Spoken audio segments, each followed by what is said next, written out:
Hello, നമുക്കിന്ന് home മെയ്ഡായിട്ട് സിമ്പിളായിട്ട് ഒരു അടിപൊളി ക്ലേ ഉണ്ടാക്കിയെടുത്താലോ? അതും എയർ ഡ്രൈ ക്ലേ. അത്ര വലിയ കുക്കിംഗ് മെത്തേഡൊന്നും അല്ല, ചെറിയ രീതിയിലുള്ള ഒരു കുക്കിംഗ് മാത്രമേ ഇതിന് വേണ്ടൂ കേട്ടോ.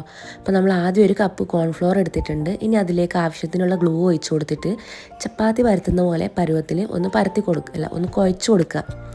അപ്പോൾ നമ്മൾ ഒരു കപ്പ് കോൺഫ്ലോർ എടുത്തിട്ടുണ്ടെങ്കിൽ ഇതേപോലെ അരക്കപ്പ് ഗ്ലൂ വേണ്ട വരും. അതേപോലെ തന്നെ 2 കപ്പ് എടുത്തിട്ടുണ്ടെങ്കിൽ നമുക്ക് 1 കപ്പ് ഗ്ലൂ വേണ്ടി വരും. അങ്ങനെ നോക്കി ഒഴിച്ചു കൊടുക്കുക കേട്ടോ. പിന്നെ ഞാൻ ഇതിലേക്ക് ഒഴിച്ചു കൊടുക്കുന്നത് 1 ടേബിൾ സ്പൂൺ വിനീഗറാണ്. അതേപോലെ തന്നെ 1 ടേബിൾ സ്പൂൺ ഓയിലും കൂടി ഒഴിച്ചു കൊടുക്കണം. എന്നിട്ട് നന്നായിട്ടൊന്ന് മിക്സ് ചെയ്തെടുക്കുക കേട്ടോ. അപ്പോൾ ഇത് കുഴച്ചെടുത്തപ്പോൾ നമ്മുടെ ചപ്പാത്തി മാവിൻ്റെ ഒക്കെ ഒരു രീതിയിൽ കിട്ടിയിട്ടുണ്ട്. ഈ ഒരു പരുവത്തിൽ തന്നെയാണ് നമുക്ക് വേണ്ടത്. ഇനി ഇത് നന്നായിട്ട് കയ്യിൽ വെച്ചിട്ടൊന്ന് ഇതേപോലെ ചെയ്ത് കൊടുക്കുക കേട്ടോ. അങ്ങനെയാണെങ്കിൽ നമുക്ക് കുറച്ച് ടൈറ്റായിട്ട് കിട്ടും. ഈ ഒരു രീതിയിലായതിനു ശേഷം നമ്മളിത് ഒരു പാനിലേക്ക് കുറച്ച് ഓയിൽ ഒഴിച്ചു കൊടുത്തിട്ട് ഇതൊന്ന് ചൂടാക്കി എടുക്കുന്നുണ്ട്. ഏറ്റവും ലോ ഫ്ലെയിമിൽ വേണം കേട്ടോ വെക്കാൻ വേണ്ടിയിട്ട്. എൻ്റെ കയ്യിൽ നിന്ന് കുറച്ച് ഓയിൽ കൂടിപ്പോയിട്ടുണ്ടായിരുന്നു. അപ്പോൾ ഞാൻ കോൺഫ്ലോർ വെച്ചിട്ട് വീണ്ടും അത് പരത്തിയെടുത്തിട്ടുണ്ടായിരുന്നു. അപ്പോൾ നിങ്ങൾ ഓയിൽ യൂസ് ചെയ്യുമ്പോൾ ശ്രദ്ധിക്കുക, കുറച്ച് ഓയിൽ മാത്രം എടുക്കുക. അപ്പോൾ ക്ലേ അടിപൊളിയായിട്ട് കിട്ടിയിട്ടുണ്ട് കേട്ടോ. ഇതേപോലെയൊക്കെ വലിക്കുമ്പോൾ നല്ല രീതിയിൽ വലിയുന്നുണ്ട്. നമ്മൾ സാധാരണ കടയിൽ നിന്ന് വാങ്ങിക്കുന്നതിലും ബെറ്ററായിട്ട് എനിക്ക് തോന്നി. പിന്നെ നമ്മൾ ഈ ക്ലേ ഉണ്ടല്ലോ ഒരു കവറിൽ വെച്ചിട്ട് വേണം സൂക്ഷിച്ച് വെക്കാൻ വേണ്ടിയിട്ട്. അതേപോലെ ഒരു ടൈറ്റ് കണ്ടെയ്നറിൽ വെക്കണം കേട്ടോ. എയർ ടൈറ്റ് കണ്ടെയ്നറിൽ വെച്ചിട്ടാണ് നമ്മളിത് സൂക്ഷിച്ച് വെക്കേണ്ടത്, അല്ലെങ്കിൽ ഇത് ഡ്രൈ ആയി പോകും. അപ്പോൾ ഇത് വർക്കിംഗ് ആണോ എന്ന് അറിയില്ലായിരുന്നു. അതുകൊണ്ട് ഞാൻ രാത്രി ഇങ്ങനെ ഒരു മാഷ്മെല്ലോൻ്റെ ഷേപ്പിലൊക്കെ ആക്കി വെച്ചിട്ടുണ്ടായിരുന്നു. അപ്പോൾ വീഡിയോ എടുത്തിട്ടുണ്ടായിരുന്നില്ല അതുണ്ടാക്കുന്നത്. അപ്പോൾ അതിന് കളറൊക്കെ കൊടുത്തിട്ടൊന്ന് സെറ്റ് ചെയ്യാം.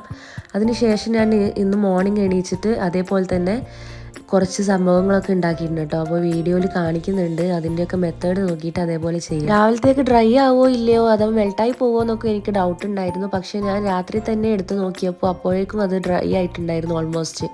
അപ്പോൾ രാവിലത്തേക്ക് കുറച്ചും കൂടി ഡ്രൈ ആയി കിട്ടിയിട്ടുണ്ട്. ധൈര്യത്തിൽ ഇത് വെച്ച് എന്തും ചെയ്യാന്നുള്ള ഒരു സന്തോഷത്തിലാണ് ഞാൻ. അപ്പോൾ ഇത് വെച്ചിട്ട് വീണ്ടും ഞാൻ ഒരുപാട് ഐറ്റംസ് ഉണ്ടാക്കിയിട്ടുണ്ട്. ഒരുപാടല്ല, 2 ഐറ്റംസ് ഉണ്ടാക്കിയിട്ടുണ്ട് കേട്ടോ.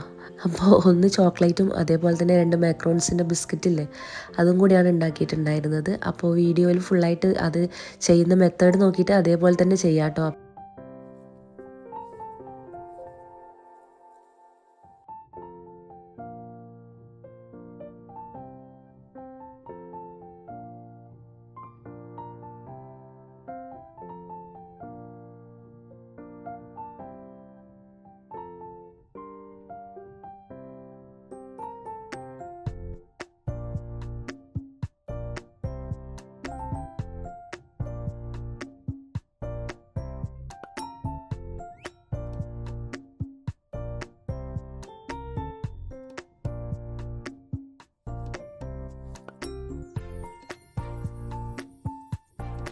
അങ്ങനെ നമ്മുടെ മാക്രോൺസിൻ്റെ ഷേപ്പും അതേപോലെ തന്നെ ചോക്ലേറ്റ്സിൻ്റെ ഷേപ്പൊക്കെ ആക്കി എടുത്തിട്ടുണ്ട്. ഇനി ഇതൊന്ന് ഡ്രൈ ആവാൻ വെക്കാം കേട്ടോ. അപ്പോൾ 1 ഡേ ഡ്രൈ ആവാൻ വെക്കുന്നതാണ് ഏറ്റവും ബെറ്റർ. പിന്നെ നമ്മൾ ഒരു 5 മണിക്കൂറോ 6 മണിക്കൂറോ ഒക്കെ വെച്ചതിന് ശേഷവും യൂസ് ചെയ്യാം. അപ്പോൾ നന്നായിട്ട് ഡ്രൈ ആവണമെങ്കിൽ 1 ഡേ തന്നെ വെക്കണം കേട്ടോ. അപ്പോൾ ഒരു 5 മണിക്കൂറൊക്കെ കഴിഞ്ഞപ്പോൾ ഇതൊക്കെ ഡ്രൈ ആയി കിട്ടിയിട്ടുണ്ട്. ഞാൻ പറഞ്ഞില്ലേ പെട്ടെന്ന് ഡ്രൈ ആവും എന്നുള്ളത്. ഇനി നമുക്ക് ഇതിന് പെയിൻ്റൊക്കെ കൊടുത്തൊന്ന് സെറ്റാക്കാം. ആദ്യം ചോക്ലേറ്റിന് ബ്രൗൺ കളർ ഷെയ്ഡ് കൊടുക്കാം. പിന്നെ ഇതിന് ഞാൻ വേറെ 2 കളേഴ്സ് കൊടുത്തിട്ട് സെറ്റാക്കി എടുക്കുന്നുണ്ട് കേട്ടോ.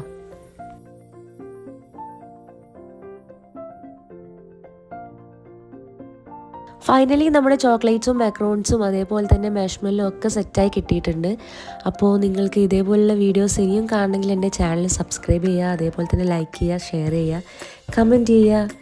നിങ്ങൾക്കിതിൽ ഏറ്റവും കൂടുതൽ എന്താണ് ഇഷ്ടപ്പെട്ടത് എന്നുള്ളത് കമൻറ്റ് ചെയ്യണം കേട്ടോ. അപ്പോൾ അത്രയൊക്കെ ഉള്ളൂ ഇന്നത്തെ വീഡിയോ.